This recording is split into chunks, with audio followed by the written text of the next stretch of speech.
Welcome to Foreignness and Friendship, a series of podcasts.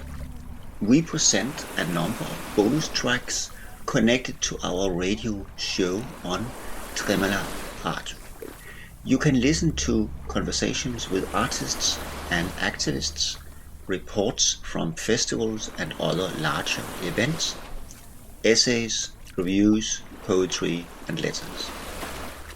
We see ourselves as part of a non-binary rebellion with the intention of creating a language and a human condition beyond race, ethnicity, gender, sex, and class.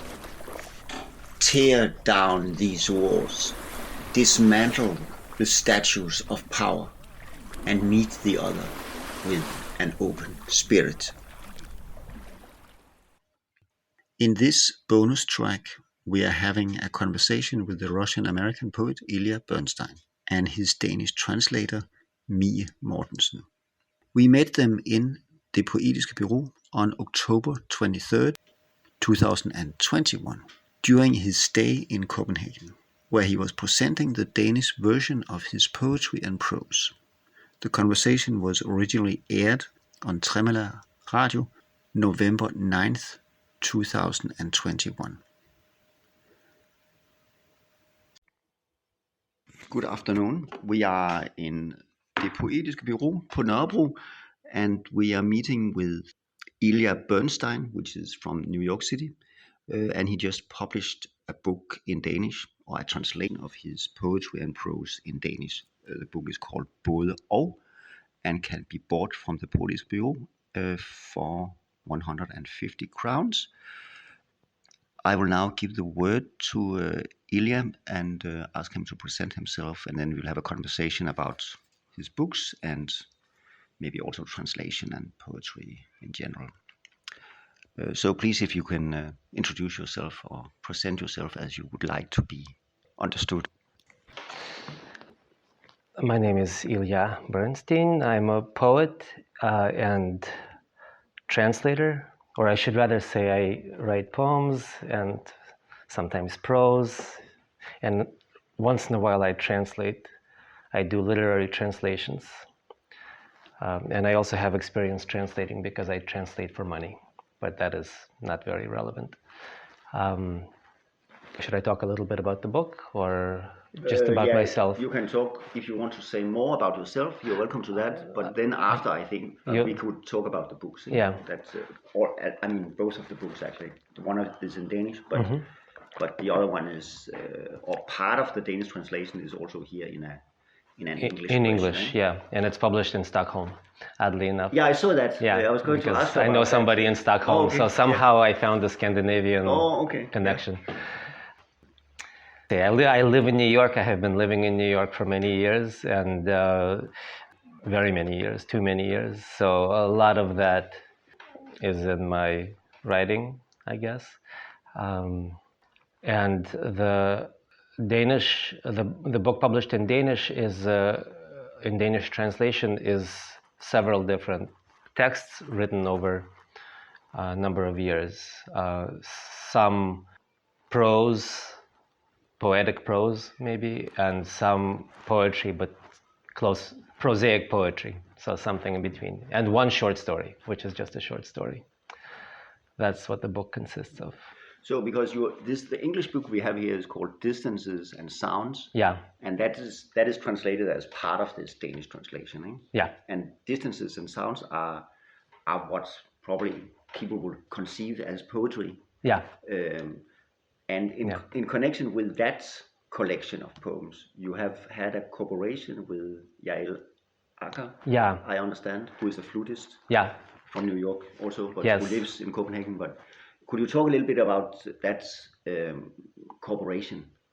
Because I have the understanding that you have lived next door to each other and have had this day-to-day communication about her music and your poetry, or well, a little bit. So she, we happened to live next door to each other. We became friends. She was practicing Bach every day, so my apartment would be filled with Bach, which was great. And we became friends, and I would show her my writings, and at some point I showed her these, and I think she was already in Copenhagen, and she started doing improvisations to them. She had done improvisations to a poem of mine in New York, and then she did a whole suite of improvisations, and she recorded them. So it's several passages from this collection to which she did improvisations. But you have already written the poem. I had already written them. So yeah. She was making improvisations to your poetry. Yeah, that's right. That's right. Yeah. And because last night you were performing with her and also your translator, Mie Mortensen, here in Copenhagen. And then you were in the performance. You were performing, the two of you, and sometimes Yael was also performing with you. Is that also how you have done it with Yael originally, or is the music and the poetry was it separate? It was separate. So we had talked about doing something together, but we had never done it. Oh, okay. When we were living next to each other. Okay. We had just talked about it, but now we So yesterday was the first time? The first time, yeah. Okay. So we had played around with it recently, but yesterday was the first time. Okay. Yeah. So you said that this part of the Danish book that makes up this English book, Distances and Sounds, would be defined as poetry, and half of it looks like poetry on the page, half of it looks almost like prose, these passages. And yet in my mind it fits the characterization of poetry, because I have my definition of poetry is a text that is meant to be reread. Yeah. So the first reading if the first reading of the text is the least important reading, then it's poetry. So it's sort of like listening to music. You really don't love a piece of music unless you've listened to it a number of times. And there are texts like this. So if a text is written to be read several times, the first reading is just an introduction to the text. Yeah. But then you get to the real text afterwards. Then no matter what it looks like, that kind of text, in my mind, is poetry. A novel can be reread, but it doesn't need to be reread, right? Yeah. So even though this looks like it was prose, just because that you were talking about the translation, the Danish translation, as prose and poetry. Mm-hmm. So therefore, I wanted to get into this discussion about. So thank you for kind of giving your definition of poetry, which I find interesting, because when I was reading this, some of these yesterday, especially this part was called, I don't know what it's called. It's called repetitions in English, I guess, gentagelser in Danish. Then this kind of represent that kind of text you are talking about now, I think, because that is you have this feeling that you have to read it again and again, or you have to, or I'm reading it like a river already.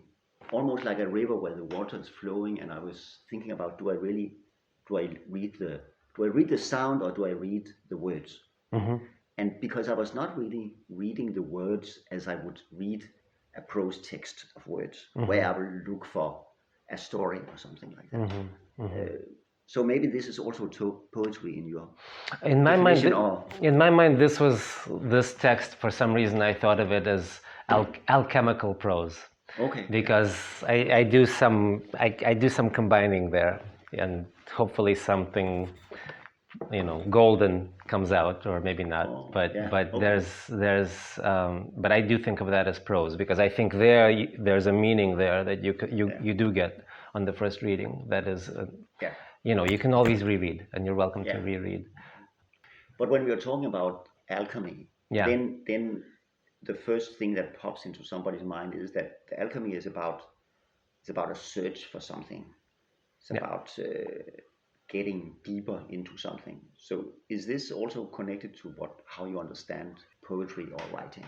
Yeah. That is not necessary to express something, but there's something else about. Yes. It's more like a journey, maybe. Or... Yes, of course, a quest. So it has nothing to do with expression.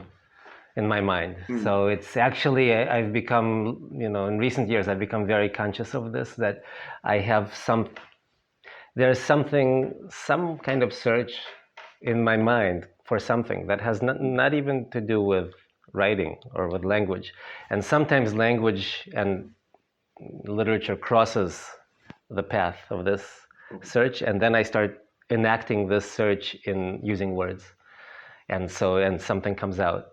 But what comes out has very little to do with a text that is shaped for somebody to read. It's strange. I mean, I'm doing it sort of for myself because I have something that I'm thinking about, which would be very difficult to define. Yeah.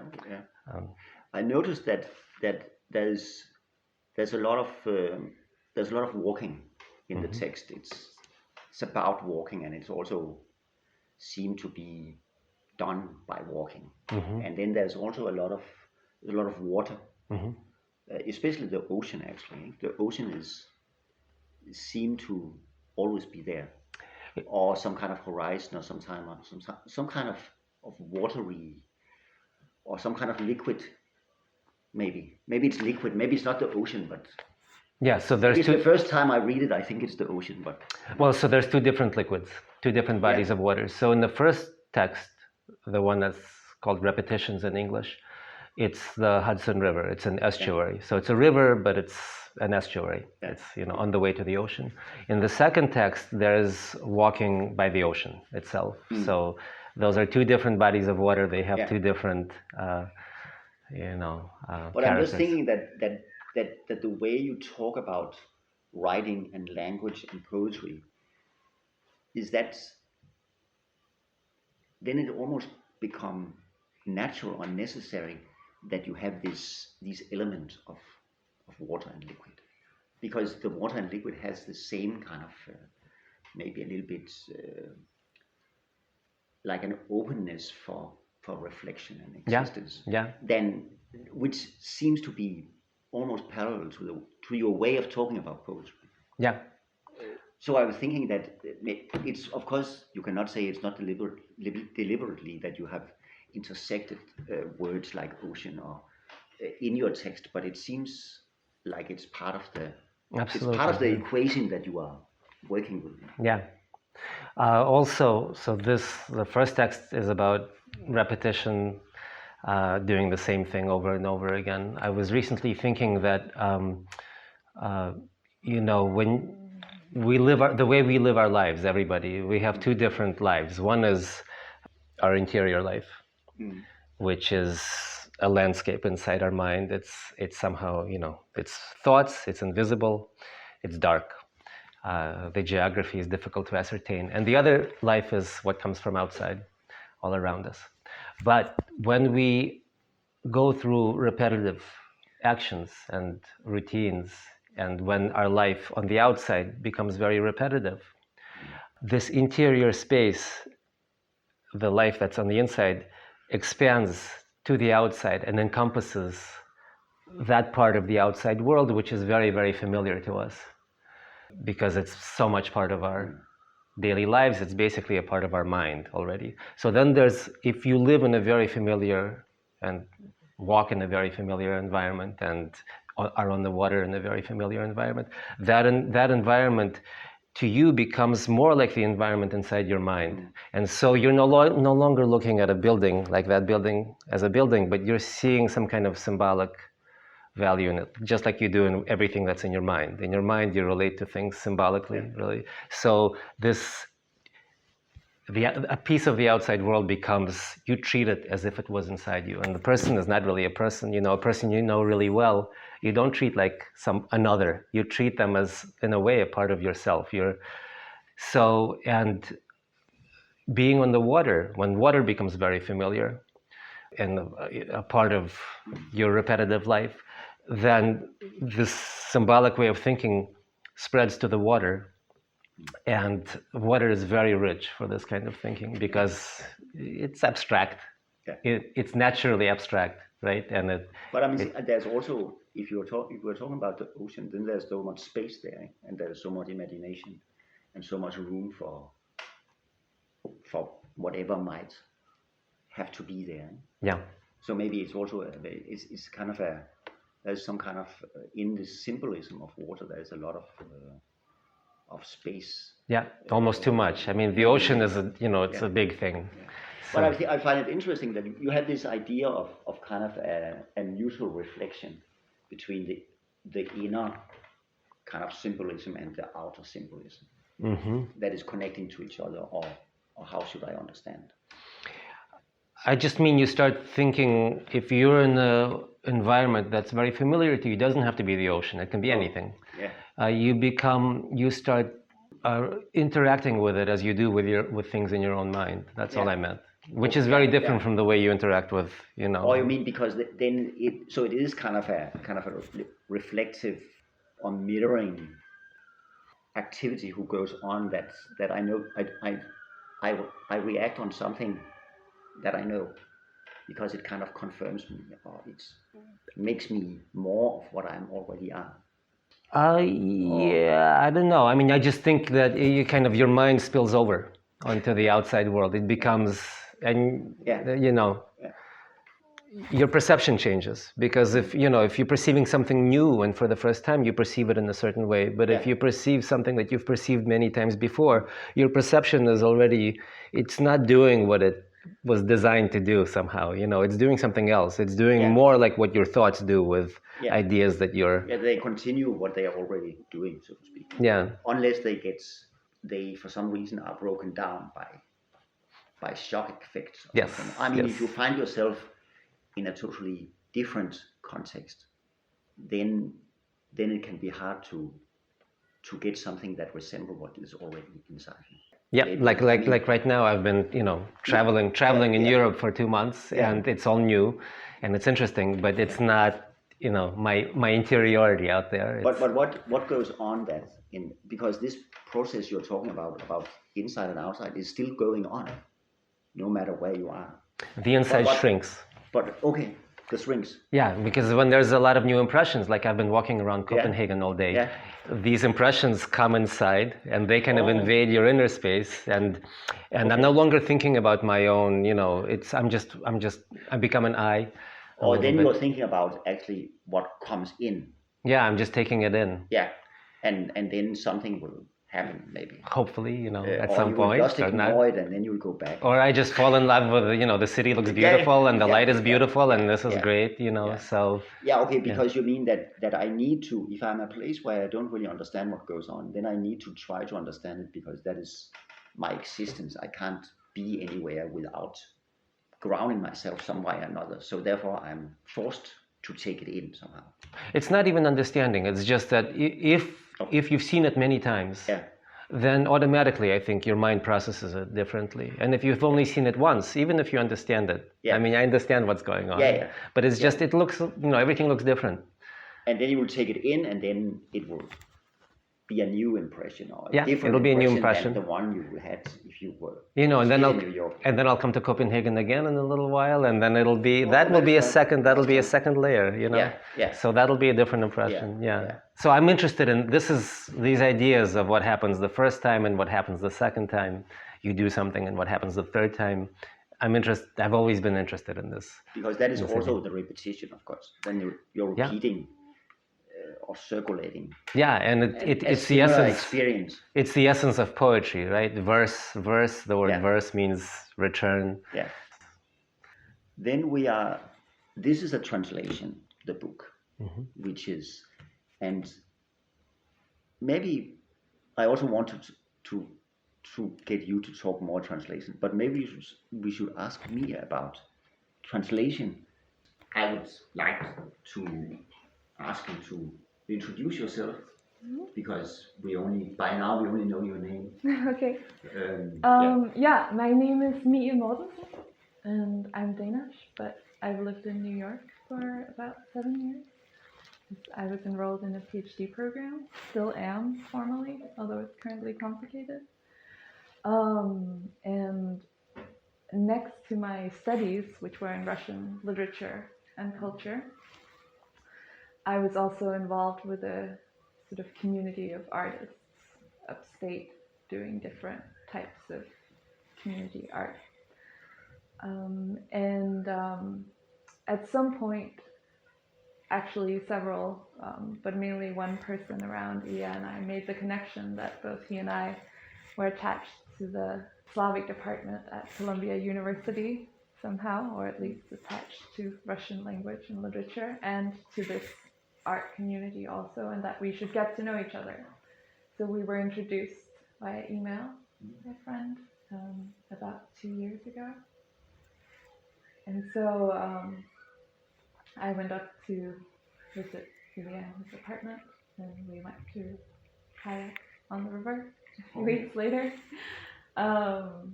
And we became friends.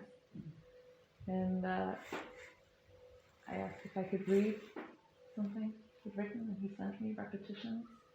And I was, I don't know why, this is not something I would usually do. I didn't have a smartphone, but I had downloaded it on my iPod.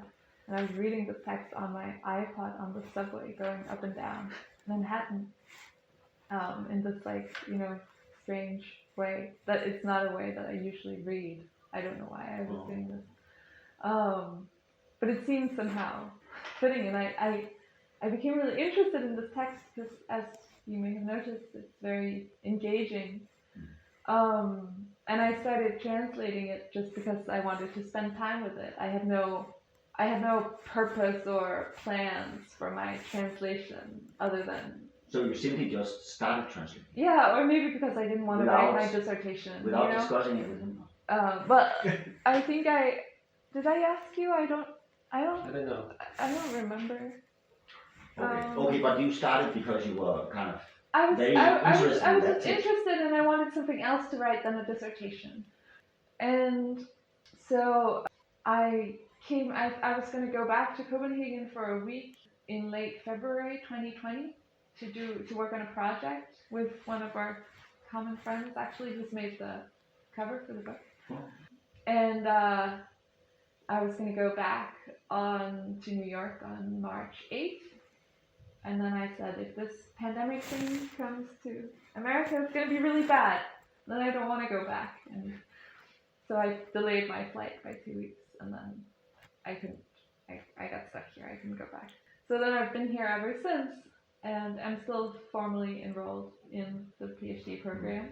But I didn't have any of my books, I didn't have any of my clothes, I didn't have anything. And so I spent some more time with these texts, and Det Poetiske Bureau at that time was running a competition on Facebook. They had made a cover for their new journal issue, and you had to guess what the theme of the issue was.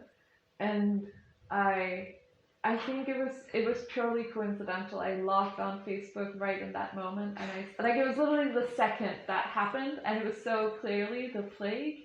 And so I just wrote that, and they were like, "Oh, congratulations! You won a year's subscription to our journal. Now please send an email to this address with your physical address so we can mail it to you." And I thought, great. And then I was in correspondence with them, and I said, "Well, I have this text I saw on your website that you're interested in translation, but it looks like you do mainly sort of classical things. Are you interested in new?"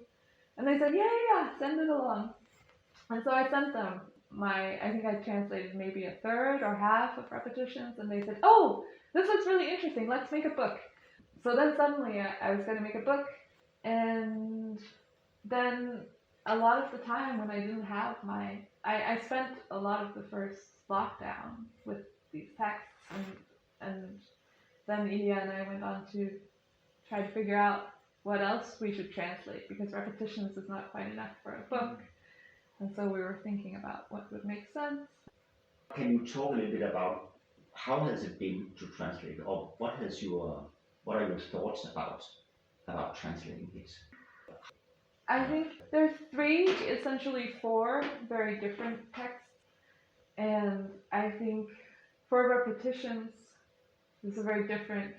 I mean, I have translated a little bit in the past, but I'm not a professional translator. Or maybe now I am. I don't know when you are. It's never going to feel professional.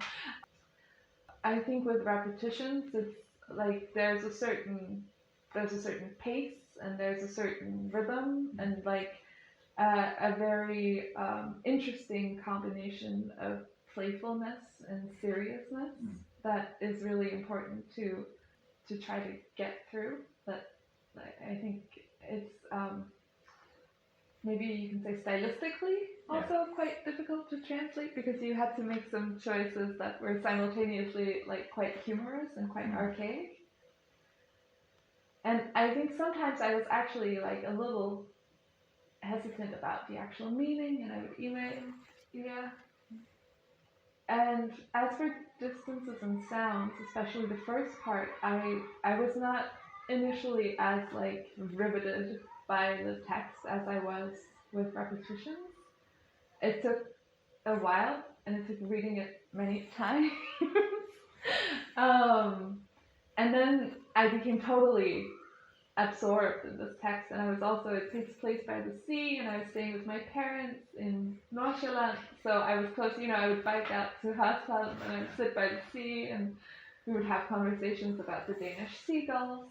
So I think for that text, the translation was, for me, very much a sort of, so I always thought, as someone who likes languages and likes to learn languages, that there's language in its form, different languages, but there's some kind of like meta-linguistic level of meaning, of images, of feeling, of something.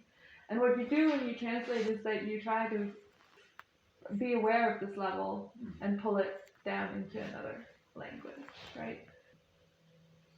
So I think what I was trying to achieve there, or what I wanted to do, was to try to give the reader the same experience that I had reading this in English. As it was sometimes difficult because there's a lot of playing with words, like how do you translate here I see and here the sea.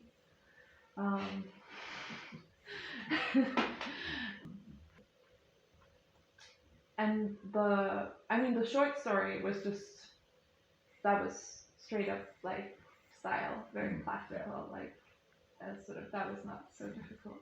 How do you think about it now? Because you have this idea that there is kind of some kind of meta linguistic, which means which relates to all languages.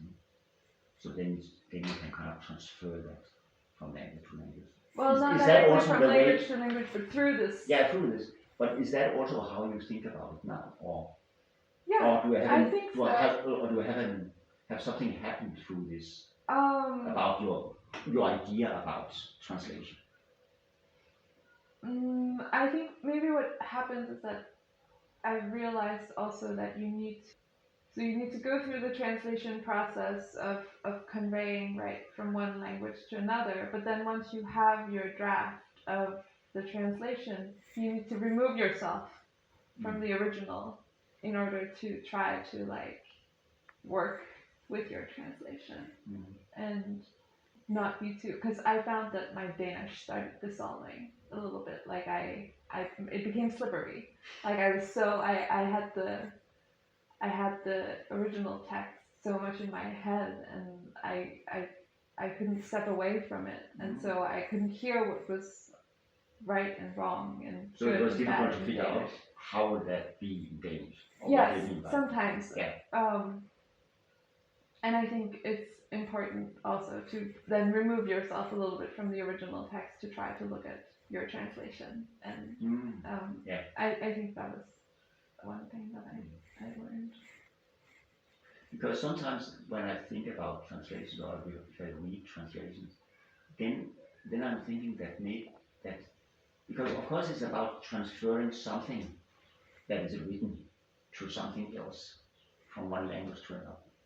But it's also maybe another text that you have created, or maybe it's not the same text. Maybe it's two different texts somehow. Yes, of course they are relating to each other, but I think they're definitely two different texts. Yeah. I mean, they're never. It's impossible to recreate a text, especially poetry. To some extent, I had to write it myself. Right, I had to. I mean, not out of nothing, but I had to come up with some ideas for poetic solutions, because some things were just impossible to translate directly into Danish or wouldn't make sense. So sometimes I had to think of images that would be similar in terms of the experience of them. You have something to say? I would say every translation is its own text, but this translation in particular, I think, is really its own text because my translator happens to be a very fine writer in her own right. So I'm very fortunate to be translated by somebody who can write her own text, basically, using mine as a kind of overbearing inspiration, but nonetheless. The reason or the kind of background for my question about thinking about it as two different texts is that often when there's a translation made into Danish, there's this discussion about how does it relate to the original, or is it kind of a genuine translation? And sometimes I actually wished that the more interesting discussion is what kind of new text has been created.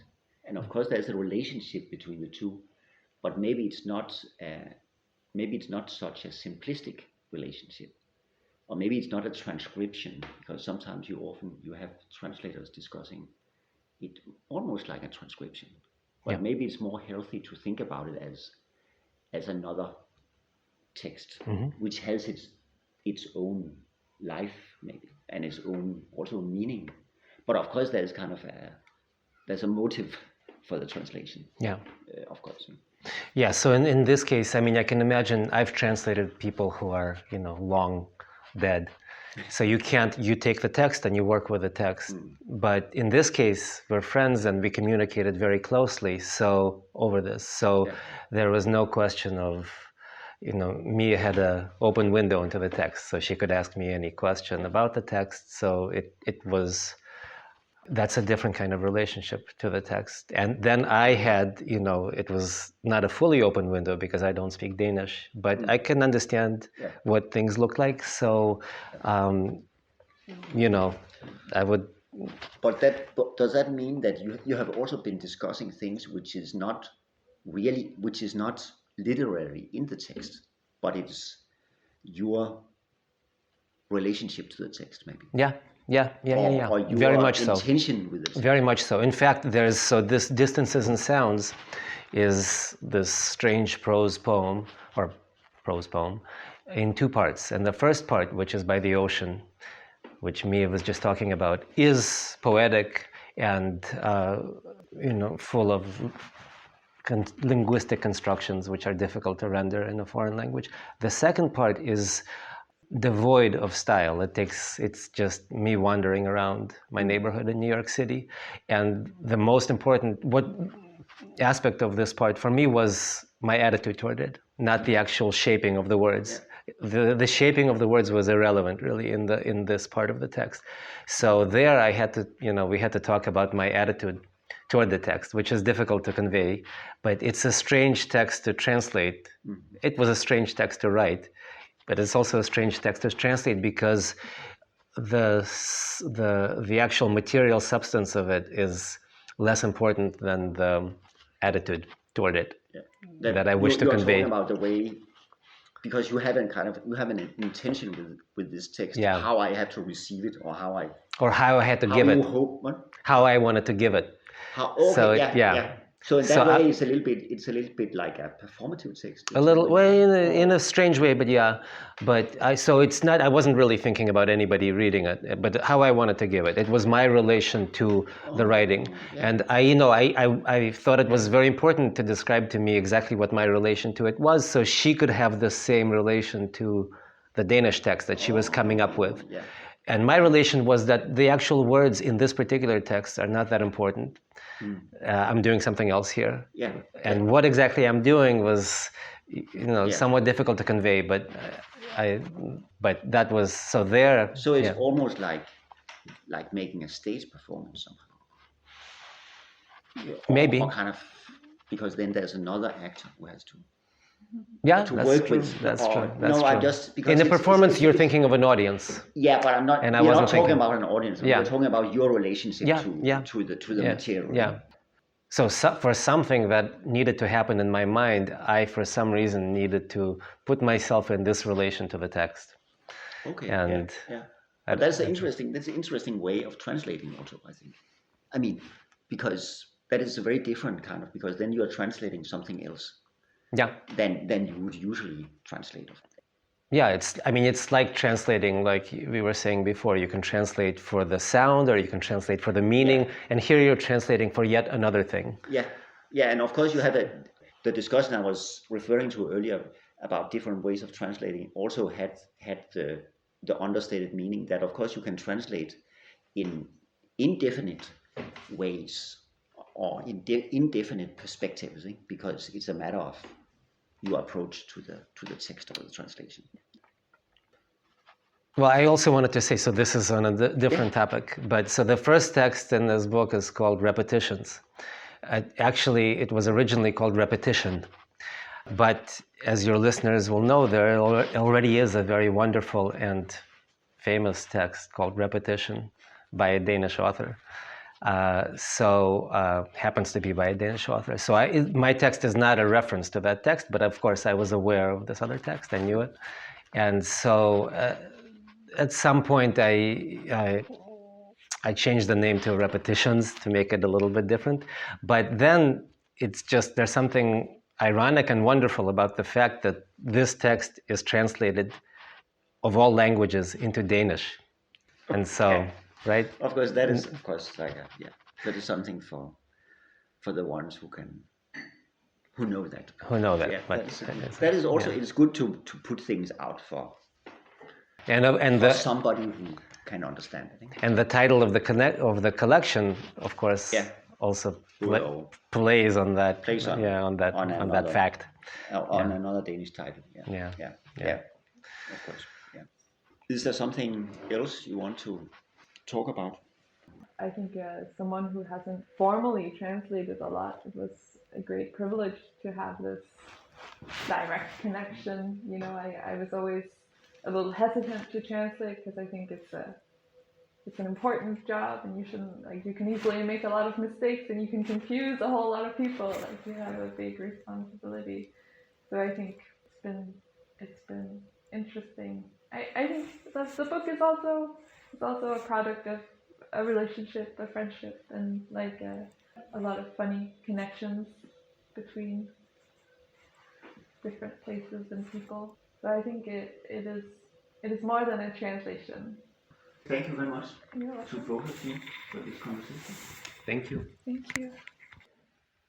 Before we leave Ilya Bernstein and his translator Mie Mortensen, Morten Ranum will read a couple of poems by Ilya Bernstein. First, we shall listen to a poem from the collection Distances and Sounds. My heart is really there in waters in light, immediately above the water, saying these words, I live. Now a step to one side, the sand is too dry and soft, a step to the other, too wet and soft. If you want to walk far along the ocean, I can tell you, you must walk the narrow way on hard sand, walking on that sand, right after water drains from it. You leave behind the clearest footprints. The bay waves, which are nothing but wind waves, in their own way are glamorous. Here is solitude for you, in which you can live in solidarity with all that is solitary. The wind is yours to lose. Saying these words, I write them down in my heart, where after miles walking they are still legible. And for those of you who are able to understand both languages. We will then read the translation of the same poem that we have just read. Mit hjerte er virkelig her i vande, i lys lige over vandet. Ved at sige disse ord lever jeg.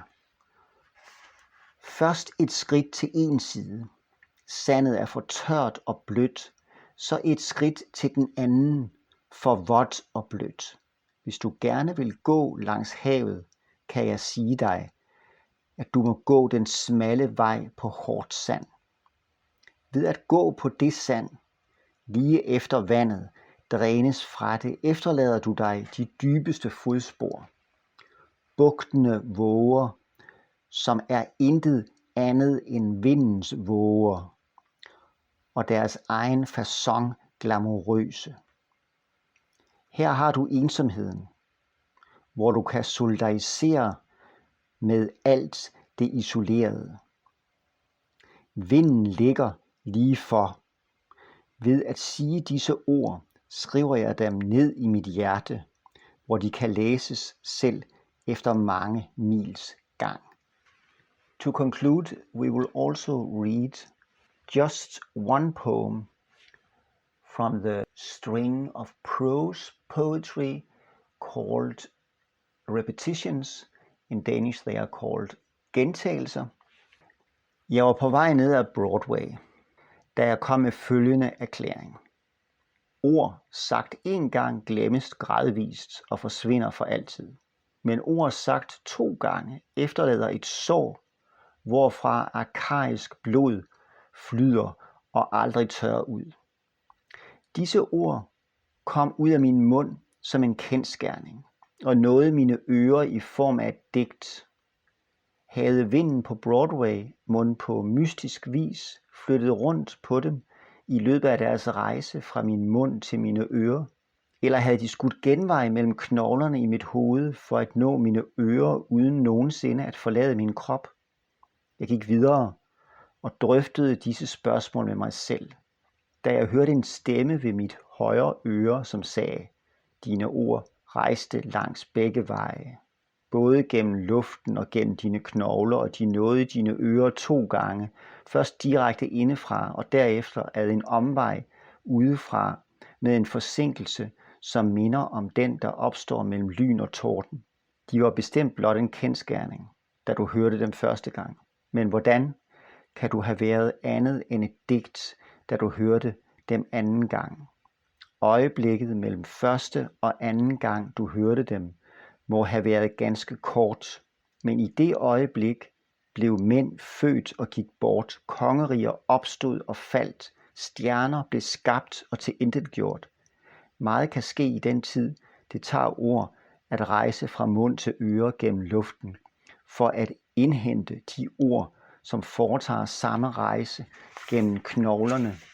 Efter at have sagt dette, tav stemmen, alt imens jeg gik videre.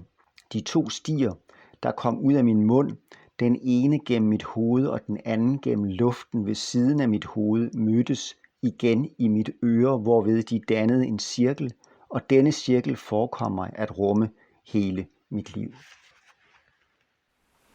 With this, we have concluded our conversation with Ilya Bernstein and his translator, Mie Mortensen.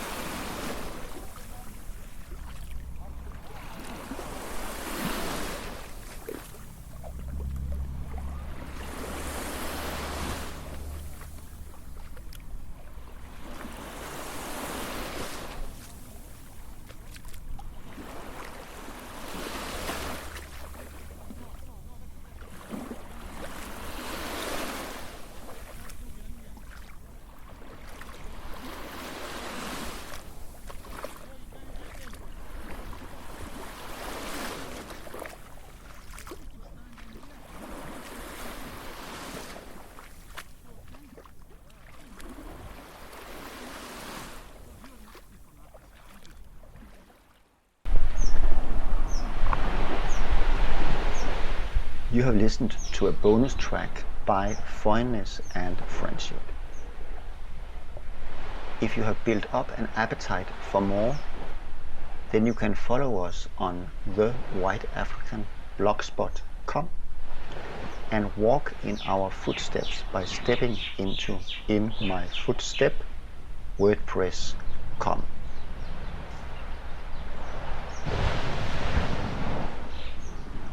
We broadcast new episodes of our radio show every second Tuesday every month on Tremella Radio.dk or Tremella Radio.eu at 1900 hours Central European Time